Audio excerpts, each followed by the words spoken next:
भारतीय शेयर बाजार में आज बड़ी गिरावट देखने को मिली। 28 फरवरी यानी आज के दिन सेंसेक्स और निफ्टी दोनों क्रैश हो गए। ग्लोबल ट्रेड वार की आशंका और कमजोर ग्लोबल संकेतों के चलते निवेशकों ने जमकर बिकवाली की। कारोबार के अंत में सेंसेक्स 1420 अंक गिरकर 73,192.35 पर बंद हुआ।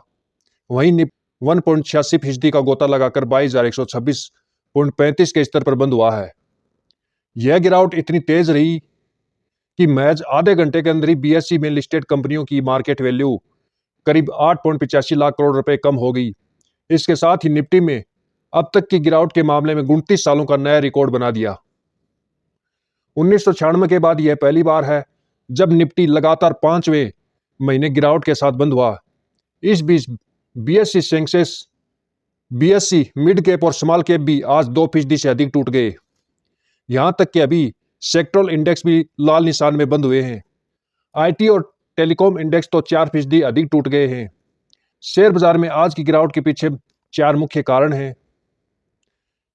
अमेरिका के राष्ट्रपति डोनाल्ड ट्रंप ने कनाडा और मेक्सिको पर 4 मार्च से ही 25% टैरिफ लागू करने का ऐलान किया है, जबकि इससे पहले उन्होंने इस टैरिफ को 2 अप्रैल से लागू करने का संकेत दिया था। ट्रंप ने यह भी कहा कि चीन से आने वाले सामानों पर 10% अतिरिक्त टैरिफ लगेगा, जिससे ग्लोबल ट्रेड वार छिड़ने की आशंका बढ़ गई है। जियोजीत फाइनेंशियल सर्विसेज के chief investment VK Vijay Kumar ने कहा कि शेयर बाजार अनिश्चितता को पसंद नहीं करता और जब से ट्रंप अमेरिका के राष्ट्रपति चुने गए हैं तब से अनिश्चितता बढ़ती जा रही है। ट्रंप के टैरिफ ऐलानों का शेयर बाजार पर असर पड़ रहा है। साथ ही चीन पर अतिरिक्त 10% टैरिफ की नई घोषणाओं से शेयर बाजार के इस नजरिए की पुष्टि हो रही है कि ट्रंप अपने नए कार्यकाल में टैरिफ का इस्तेमाल देशों का धमकाने और फिर अमेरिका के अनुकूल समझौते करने के लिए करेंगे।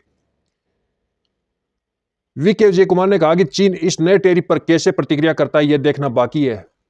शेयर बाजारों ने अभी भी अमेरिका और चीन के बीच एक बड़े स्तर के ट्रेड वार की आशंका का पूरी तरह आकलन नहीं किया है। इसे टाला जा सकता है, लेकिन फिर भी इसे लेकर अनिश्चितता बनी हुई है। डर का माहौल काफी बना हुआ है।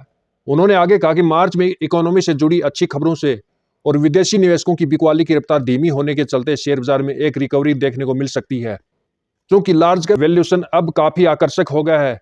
ऐसे में विदेशी निवेशकों की ओर से अब आक्रामक तरीके से बिकवाली संभावना नहीं है।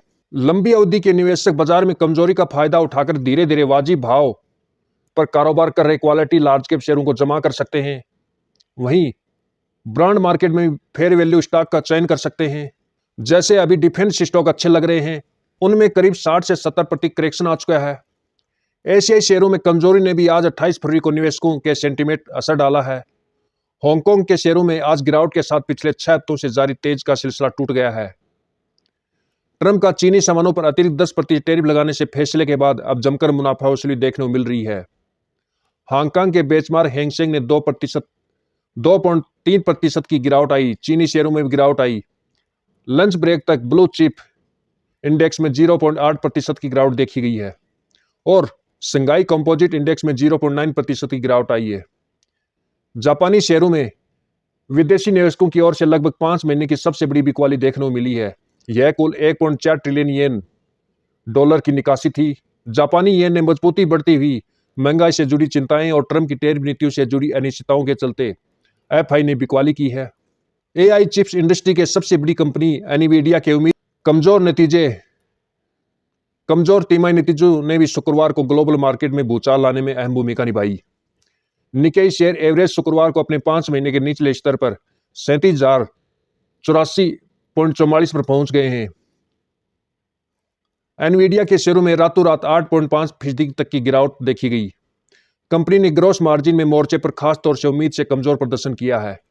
हालांकि एनवीडिया ने आगे अपनी ग्रोथ को लेकर मजबूत अनुमान जताए हैं, लेकिन यह निवेशकों के मनोबल को उठा पाने में नाकाम रहा। निवेशकों ने टेक्नोलॉजी सेक्टर से जुड़े शेयरों में जमकर मुनाफा वसूली की। यह मुनाफा वसूली इसलिए भी क्योंकि हाल ही में टेक शेयरों में अच्छी तेजी देखने को मिली थी। एनवीडिया नतीजों ने ऑल सेक्टर की ग्रोथ पर संदेह बढ़ा दिया है। अमेरिका में साप्ताहिक बेरोजगारी दावों में उम्मीद से अधिक बढ़ोतरी हुई है। इस आंकड़े से दुनिया की सबसे बड़ी इकोनॉमी सुस्ती का चिंता बढ़ा दी गई है। ट्रंप के टैरिफ ऐलानों के चलते पहले ही महंगाई दर में बढ़ोतरी का अनुमान जताया जा चुका है। इसके चलते आईटी सेक्टर में आज भारी गिरावट देखने को मिली, जिनकी कमाई का आंकड़ा जिनकी कमाई का एक बड़ा हिस्सा अमेरिका से आता है। निफ्टी आईटी इंडेक्स कारोबार के दौरान 4% टूट गए। इस सप्ताह अब तक आईटी इंडेक्स में लगभग 8% की गिरावट आ चुकी है, जबकि इसके मुकाबले निफ्टी 50 में केवल 2% की गिरावट आ चुकी है। तो ये अहम कारण थे शेयर मार्केट में गिरावट के, और शेयर मार्केट में काफ़ी मुनाफा वसूली देखी जा रही है। वहीं विदेशी निवेशक हैं, वो बिकवाली करते जा रहे हैं। वहीं मेन मुख्य कारण है कि भारतीय शेयर बाजार का गिरने का, ये मुख्य कारण थे बाजार को गिराने के लिए। ऐसी जानकारी से अपडेट रहने के लिए चैनल को ज़्यादा से ज़्यादा लाइक करें, चैनल को सब्सक्राइब करें।